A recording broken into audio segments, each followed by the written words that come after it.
দেখো, already supreme court এর মধ্যে ইন্টারফেয়ার করেছে। নির্বাচন কমিশনের যে জায়গা ছিল সেই নির্বাচন কমিশনের জায়গা থেকে সরে আসতে হয়েছে। নির্বাচন কমিশন বলেছিল আধার কার্ড নেব না, এপিক কার্ড নেব না। সুপ্রিম কোর্ট বলেছে আধার কার্ড নিতে হবে, এপিক কার্ড নিতে হবে। 66 লক্ষ বিহারের যারা ছিল নাম কেটে দিয়েছিল তাদের নাম আপলোড করতে হবে। আমি এখনো মনে করি যে ভারতবর্ষের এই গণতন্ত্রকে বাঁচিয়ে রাখার জন্য গণতন্ত্র যতবার বিপদে পড়েছে ততবার সুপ্রিম কোর্ট কিন্তু ইন্টারফেয়ার করেছে। এই রাইট ফ্রম বিগিনিং, সেই ইন্দিরা গান্ধীর আমল থেকে আরম্ভ করে দেখতে দেখতে আমরা আসবো। যখনই গণতন্ত্র বিপন্ন হয়েছে তখনই কিন্তু সুপ্রিম কোর্ট ইন্টারফেয়ার করেছে।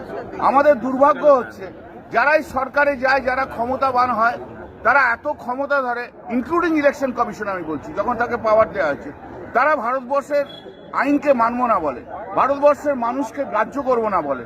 আজকে তার উত্তর দিয়েছে সুপ্রিম কোর্ট। এবং আমি মনে করি যে only an independent judiciary can save the democracy of our country, and it has been number of occasions it has been done, and it has already also been done 2 or 3 days back. তবে 140 কোটি মানুষের ভরসা কিন্তু supreme court, সেটা কিন্তু বারবার প্রমাণ হয়েছে। এবং যারা সুপ্রিম কোর্টকে মানতে চাইবে না, যারা আইনকে মানতে চাইবে না, যারা ভারতবর্ষের সংবিধানকে মানতে চাইবে না, তাদের জন্য supreme court is absolutely A correct place. আমাদের আলটিমেট জায়গাটা হচ্ছে সুপ্রিম কোর্ট অফ ইন্ডিয়া।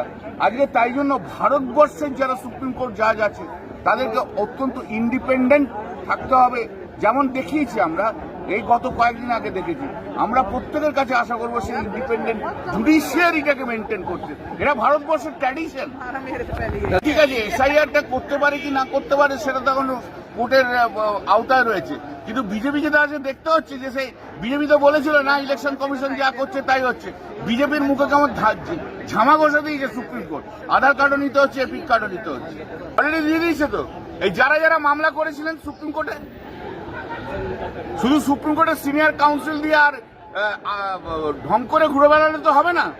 তো এখন তাদের যে বিহারে যে এখন দেখে দেখে বলতে হবে যে 66 লক্ষ কোথায় কোথায় ভুল আছে না আছে তা বলতে হবে। শুধু একটা মামলা করে দিলাম আর সিনিয়র অ্যাডভোকেট দিয়ে দিলাম, তারপরে ফেসবুকে বলবো আমি অমুক বলছি, এত আমার জন্য এই হয়েছে, আর আমার জন্য আপনার জন্য যদি এই হয়ে থাকে, যান 66 লক্ষ মানুষের এবার রিজন দিয়ে তাদের ইয়ে করুন।